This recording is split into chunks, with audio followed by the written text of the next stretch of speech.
Good morning, everyone. This is Cheryl from the Sewing Basket in Plymouth, Wisconsin. Good morning. Welcome to our Coffee with the Wise Guys, our Tuesday morning demonstration. Happy Easter to everyone if you celebrated that over the weekend.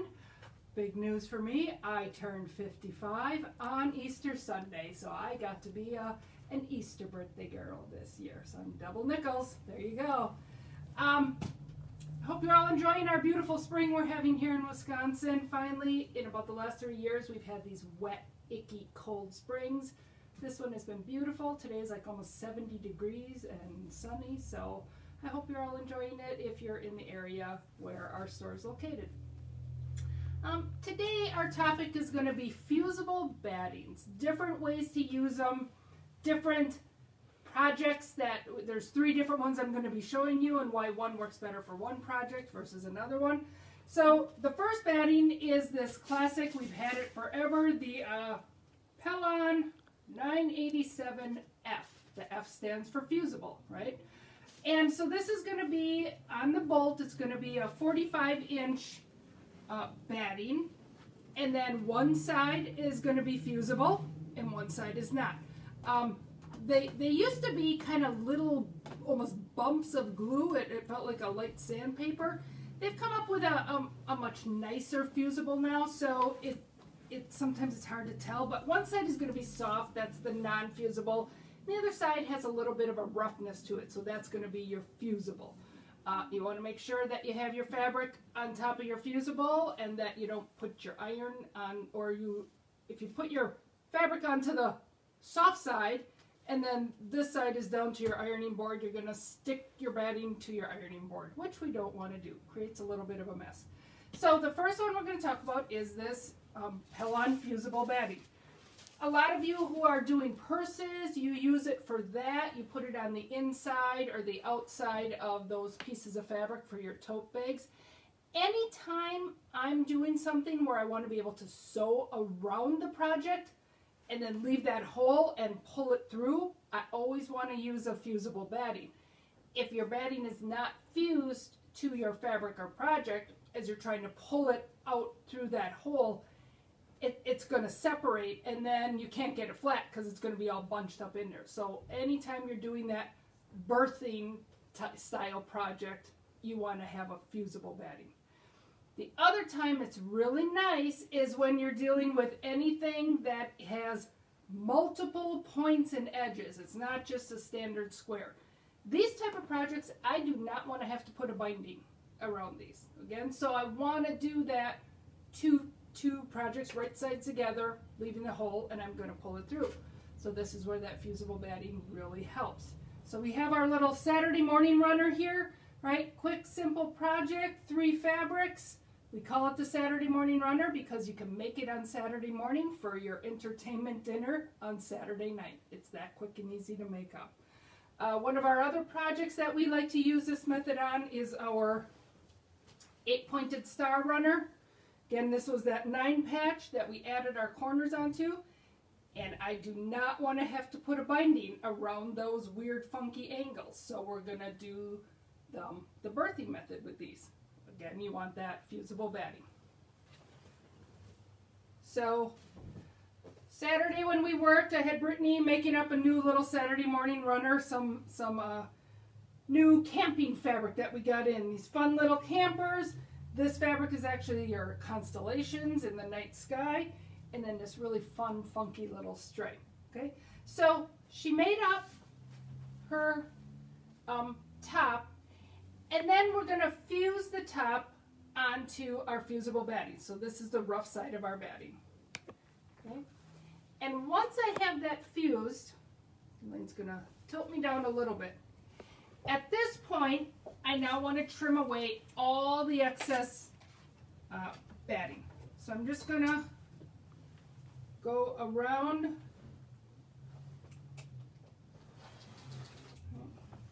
Just going to go around my topper or runner, whatever project I'm working on, and I'm just going to trim those edges away so I have nice clean edges around the whole thing. I'm going to do the same thing with all these little corners. Careful not to cut into your fabric. You can do it with a scissors as well. You don't have to use a rotary cutter. If you feel more comfortable using a scissors, that's fine. So I would trim around all the different angles on this little runner. Again, with the magic of television, I'm going to have this one done. So this is another topper that we got done. If you see, it looks a little bit different than my first one. And where'd my first one go? So this is, right, my Saturday morning runner. And I'm going to hang it here. These two are part of the same pattern. This is our, what we call our Doppelganger pattern. If any of you were ever fans of the show How I Met Your Mother, you knew that they were obsessed with finding their doppelganger, that person that looks just like you, right? So that's why we named this pattern, because your construction technique is very similar to this. You look at them, they look the same, almost. They're just a little bit different. Your construction's the same, your piecing is a little bit different. So this is our Doppelganger pattern. You know, sometimes when I'm designing patterns, coming up with the name is the hardest part of the whole darn process, right? Thinking of it, designing it, making it, doing the math, that's the easy part. Coming up with the name is the hard part. So we had our pattern.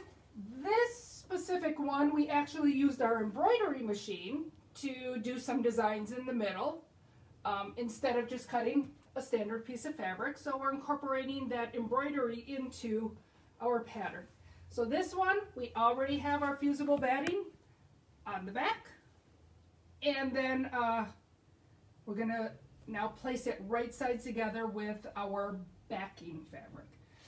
And if you remember, we cut these skinny yards. I've talked about this in the past. So this works great for your table runners because we cut a 2-yard piece in length and then we cut it in half on the fold. So you get the piece that's 72 inches long by 21 inches wide. Works great for your table runners. So you don't have to do any piecing. So again, that's the skinny yard as opposed to the fat quarter, right? So when I open this up, and obviously I would iron it, I'm going to lay it with the pretty side up, the right side up. And then I'm going to lay my project so that my right sides are together, right? Because I'm needing to flip it. You know, we're not doing this because then if I turn it right side out, my batting's going to be in the outside. So we're putting right sides together. And now I can come and I can stitch. I don't know which one's better.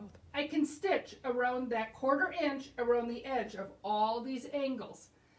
On one of my long sides, I'm going to do that back stitch. And remember how we like to do that little bit of an angle, so when you go to flip it, it's going to flip in nicely. So I'm going to do my angle, my back stitch. I'm going to stitch around. When I come around to this, again, I'm going to do a back stitch, so that little angle. I always like to leave my opening big enough to get my hand inside. Don't scrimp on and try to get this whole project pulled through a 2-inch hole. You're going to rip out those seams. You aren't going to be able to get your hand all the way down in there. So I like to leave it big enough that I can get my hand in there. Then I'm going to come back and just like I did with the batting, I'm going to trim my backing away around all of my different points and angles, right? And then what you don't want to do is start here and just try to pull it through that little hole. You want to get your hand in there. And I'm gonna get my hand all the way down to this end and grab here. And then I'm gonna start pulling it back so it flips a little easier. If you try to flip the whole thing from this top end, you're just gonna get a big jam in that opening area, okay? So once I get my whole thing flipped open, basically I'm gonna be looking at something like this. In the instructions, it does remind you, as you're going around this, you do have to clip into this corner. If you don't clip into that corner a little bit, this is going to look like almost like a snake. It's not going to lay flat. So you have to get it that this corner can kind of splay open when you go to iron it. So that's a very important highlighted part in the pattern, is to cut into those little corners. Once I'm done with this, I can do some simple quilting on it if I want. And then I'm going to find wherever my hole is. I just like to do maybe an 1/8 of an inch top stitch all the way around my edge, and that's going to sew closed that hole that I had to leave to flip my item out. Okay, so again, using that fusible batting makes it that I don't have to worry when I'm flipping it whether this batting is going to bunch up. All right, so then during our whole crazy year that we've had, we had a lot of people sewing, but we were having difficulty getting items. And so we couldn't get the standard one-sided Pellon fusible. And we found this other product that was in stock. So we thought, well, let's try that. And that was, again, it's going to be on a bolt. Okay, and this bolt is like twice as big. It's huge when it comes in. But this is going to be another standard 45 inches wide. And this one is fusible on both sides.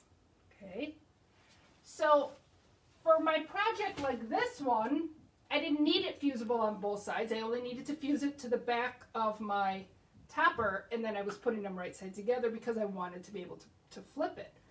But if I don't want to flip it, if I just want to sandwich it like a standard quilt and bind my edge, especially for the small projects, this stuff is great. Okay, and it's from companies that we know. So this is from the Warm Company. We're all familiar with them, the Warm and Natural, and the, I think Wrap and Zap might come from them. They're also working with the Steam-A-Seam company for that fusible. So it's two companies that we already know, we already trust. You know, we feel we can depend upon their products for success in our projects. Okay, so, excuse me, we tried this one. And when a couple weeks ago, I did the demo on our little Mix 6 town square topper, right? And with that one, I had grabbed this bundle, and I used 3 of them for one topper and 3 of them for the other topper. So I kind of had my Americana look for one and my Halloween look for the other.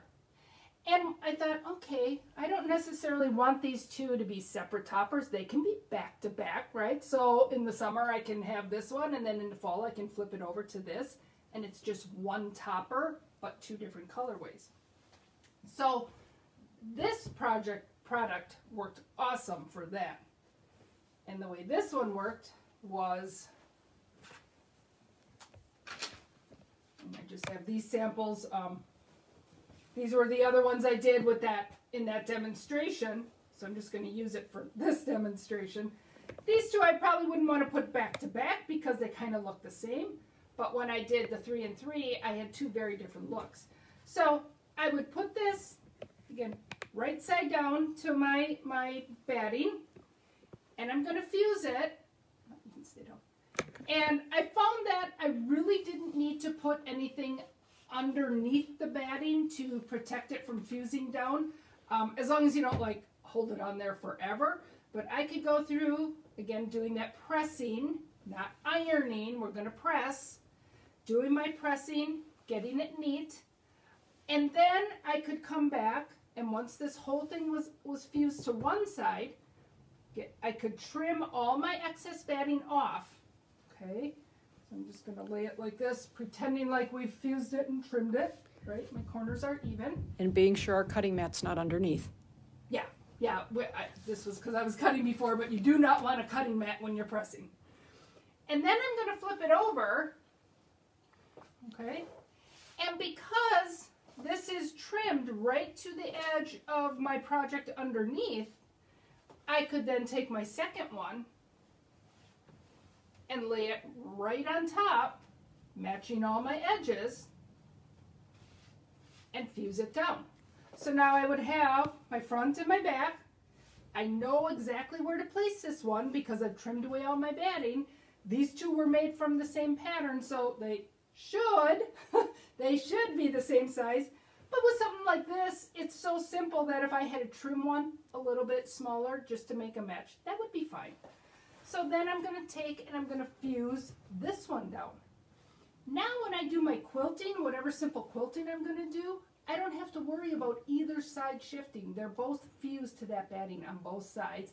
And it also helped me with my placement because I could trim away the batting on the first one to help me with my placement for the second one. Okay, so this is the one that I have finished, right? So I started by fusing it to my Americana side. I trimmed it away, and then I laid my Halloween looking one on top of it. I wanted to keep my quilting very simple because you are quilting through both sides. So you have to think a little bit about how that quilting is going to show up on each one. So I just kept, instead of trying to, let me hold this up a little bit. Instead of trying to stitch in the ditch around here and hoping that I was exactly in the ditch here, I chose, and I don't know if you can see it, I put my presser foot along this seam. I'm going to lay it down so I can, okay. I put my presser foot along this seam and stitched in about a ½ inch. So that way I was also stitching in about a ½ inch on this side, and if there was a little bit of variation in that, it wouldn't be noticed by your eye. So give yourself some wiggle room. Don't try to sew exactly on one seam hoping that you're matching exactly to the other seam on the other side, okay? That ½ inch gives your eye some room to not notice if it's not exact. And then I just did some straight line quilting through the middle, which also just created the same straight line quilting here, okay? The only thing I realized in doing it was they're not, I'm going to take this batting out again.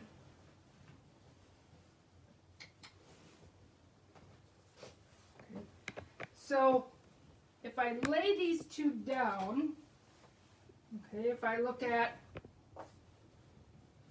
this side is, my long side is here, and then it goes across, so it's going around the square in the same pattern. But when I put them back to back, I'm now going to have this side underneath this side. So you kind of get that reverse image, that reverse side when you stack them up back to back instead of side by side.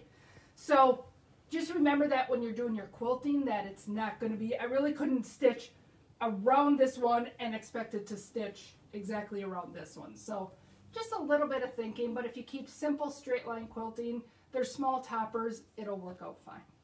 All right, so that was a new product that we got into the shop that we found was really good for classic sandwiching, back sides together, wrong sides together with the batting in between. We'd always like to test the different products to make sure that they're also gonna, after the stitching is done, when you launder them or different things, are gonna hold up. So I've been doing my log cabin series, and I think last week there was this little home and hearth pattern that I included free in that series. Otherwise, if you're not part of that series, we do have the pattern in the shop. And this one was a small enough quilt that it was under 45 degrees. I think it was 40, 42 or 40 inches. So I could work with that batting that comes off the roll is that 45 inches. So this one we fused. Get it open here. So again, we fused the top of the quilt to one side. We fused the back of the quilt to the other side. We did just some simple quilting in between our design. And then I took it, we put a binding on. I took it home. I washed it on, I believe, warm water. I didn't go straight hot. I went with warm water. I dried it on medium high, about 3/4 dry. I typically don't dry my quilts totally hard dry unless I forget about them in the dryer. Then I do. And it came out beautifully. It didn't shrink on me. It didn't bunch up. So, just trying to show you that we've tested it. You should come out with a perfectly fine project even after the laundering process. So again, for these smaller quilts, baby size quilts, table toppers, table runners, this double-sided product works awesome. Now, if you're looking for a bigger project, something that's over 40 inches in both directions, we also have from, let me grab it here, Quilter's Dream. Okay, they do make this project in 24 inches, so you can use it in a runner also. This one's a little thinner as far as thicknesses of the project. This would be your thinnest. The Pellon one that I showed first would be a little bit thicker, and then this double-sided one is going to even be a little bit loftier. So if the thickness of your project makes a difference, that might reflect on your choice of which batting you use.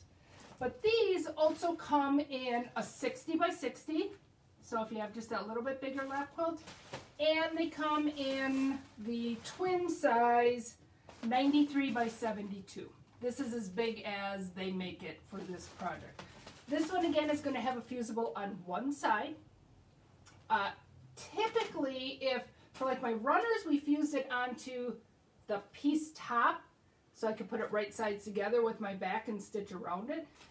With this one, if we're doing a larger project, we tend to fuse it to our back, because as I'm quilting, I can keep smoothing my front. I know what's going on the side that I see, but you don't always know what's happening underneath against that bobbin. So if I fuse that backing to my batting, I have a little more control of that not bunching or twisting or folding over underneath, and you don't realize it. So again, with these bigger ones, we tend to fuse it to the back. And if you want to try to make it double fusible, you can either work with the 505 spray, which is going to be a little bit of a tacky to hold it together. Usually add in a couple pins around your edges, but this will hold your things in place, especially for the smaller projects. The other project I believe we've talked about in the past is the Quilter Selects Free Fuse. Okay, this is more of a powder, almost looks like salt. You shake it on, and then when I put my second layer on top, that powder acts like a fusible. So you can get that double fuse concept by adding this to the non-fusible side of your batting. Or you could add this to both sides of a non-fusible batting if you like the concept of ironing them down. It also works great when you're doing the quilt as you go type method that Elaine has been sharing with us over the last couple weeks, where I'm putting my top and my back on there. I'm going to have a little bit of extra fabric that I'm using, but I can fuse all my pieces together before I do that quilting, and then join them together after the fact, after it's quilted. So I think that's about all I have for today. I hope it made sense. We also did, and I don't have the exact date, but back way early pandemic days when we were doing our videos every day, I had done quite a long one, probably an hour long, on all the different battings we carry and the different properties and when it's good for. If you go into those Daily Dose page and scroll down to the bottom, Elaine's been working real hard in separating them into different categories and titling them, so you can try to find that one that is for batting. I don't know, Elaine, do you remember what you named it or what category it's in? I believe it's in the tips and tricks. I set up 3 categories. One is our patterns and the videos supporting them. The second is miscellaneous other projects, the quilt as you go, things that have no patterns but make a project.